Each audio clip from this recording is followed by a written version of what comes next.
रबीउल अव्वल का चांद नजर नहीं आया। हतमी ऐलान जोनल रुयत हलाल कमेटी करेगी। आपको अपडेट कर रहे हैं। ऐवान औकाफ में रबीउल अव्वल का चांद देखने के लिए जोनल रुयत हलाल कमेटी का इजलास हुआ, जिसमें रबीउल अव्वल का चांद नजर नहीं आया। इस हवाले से मजीद क्या तफसीलात है जानते हैं इब्राहिम कुरैशी से। इब्राहिम बताएगा।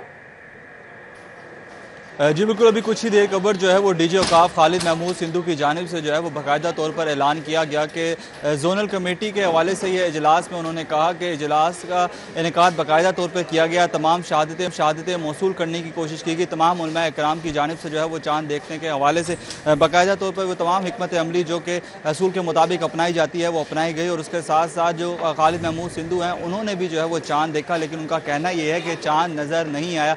लेकिन उनका साथ साथ ये भी कहना था कि ये ऐलान जो है वो सिर्फ जोनल कमेटी के हवाले से है, सिर्फ जोनल की हद तक है, लाहौर के चांद के हवाले से है। लाहौर में चांद नज़र नहीं आया क्योंकि उनका कहना ये था, और महकमा मौसमियात के दीगर माहिरीन का ये कहना है कि मतला अबर आलूद होने के सबब जो है वो चांद नज़र नहीं आया। चांद की निशानी और चांद के कराइन जो तमाम थे वो बिल्कुल कवी थे कि चांद नज़र आने के इम्कान भी काफ़ी कवी थे। लेकिन जो मसला आड़े हाथों आया वो सिर्फ जो है वो मसला मतलब अबर आलूद होने का था। मसला अबर आलूद था, उफक पर जो है वो बादलों का राज था, जिसके सबब जो है वो चांद नज़र नहीं आया। जबकि चांद की अगर उम्र की बात कर लें तो चांद की उम्र जो है वो तकरीबन 31 घंटे 58 मिनट थी। और अगर चांद की पैदाइश के हवाले से बात कर ले तो चांद की पैदाइश जो है वो 23 तारीख को सुबह 11 बजकर जो है वो 6 मिनट पर हुई।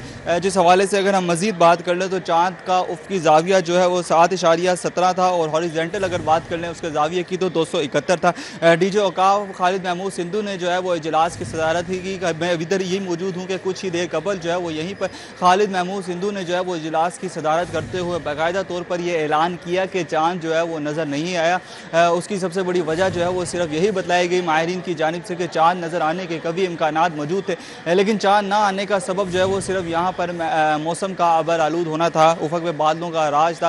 क्योंकि जैसा कि तमाम अफराद जानते हैं कि 8वां मानसून स्पेल जो है वो जारी और सारी है, और उस स्पेल के सबब जो है वो अफक पर ना सिर्फ बादलों का राज है बल्कि हवाएं जो है वो काफ़ी तेज़ रफ्तार से चल रही हैं। और वक्तन फ़वक्तन जो है वो बारिश की पेशन गोई जो है वो महकमा मौसमियात की जानिब से की गई है। साथ साथ डीजी औकाफ खालिद महमूद सिंधु का ये भी कहना था कि हम सिर्फ जोनल की हद तक ये ऐलान कर रहे हैं। जो वफाक में मरकज़ी रुयत हलाल कमेटी का इजलास जो है वो मुनक़िद हुआ है, और मरकज़ी रुयत हलाल कमेटी ही हतमी ऐलान करेगी कि आया माह रबीउल अव्वल का चांद जो है वो नज़र आया है या नहीं आया। उनका कहना ये था कि सिर्फ जोनल की हद तक तो हम ये कह सकते हैं कि चांद माह रबीउल अव्वल का नज़र नहीं आया, लेकिन हतमी ऐलान जिस पर जो है वो ये तय किया जाएगा कि माह रबीउल अव्वल यकम रबीउल अव्वल जो है वो कल होगी या नहीं, उसका सिर्फ जो है वो इम्कान जो है वो या उसका तमाम फैसला जो है वो सिर्फ जोनल कमेटी के रुयत हलाल कमेटी के मरकज़ी इजलास पर जो है वो मुनासिर है कि वहाँ पर जो फैसला आएगा उसी फैसले के हवाले से जो तमाम तर अफराद जो है लाहौर में रबीउल अव्वल का चांद नजर नहीं आया। हतमी ऐलान मरकज़ी चेयरमैन रुयत हलाल कमेटी करेगी। इब्राहिम कुरैशी हमारे साथ मौजूद थे, तफसीलन आगाह कर रहे थे। बहुत शुक्रिया आपका।